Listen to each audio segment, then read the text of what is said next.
દીકરી તો હારે જ હોય ને. તારી માન બાપ મારે ઘરે હોય ઈ તારું જ ઘર છે. ભલે તારી આંખમાં આટલા હુડા. આસુડા તો આજે બંને દીકરીઓને વળાવી એના છે. બંને દીકરીઓને?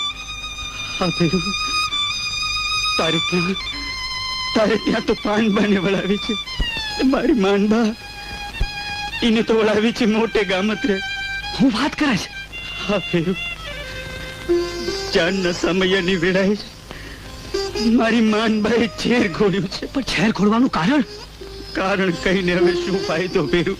અરે ભૂડા, વાત તો મારે કાલે નાખવી હતી. અરે કળ માથેથી વસવા છૂટી ગયો. આપણી દોસ્તીનો તો વિચાર કરવો તો નહીં. દેવસંગ, હવે તો માનબાને દેન દીધા વિના આ જાન એક ડગલું પણ આગળ નહીં વધે. દેન તો ક્યારની દેવાઈ ગઈ ભેરુ. અરે ભૂડા,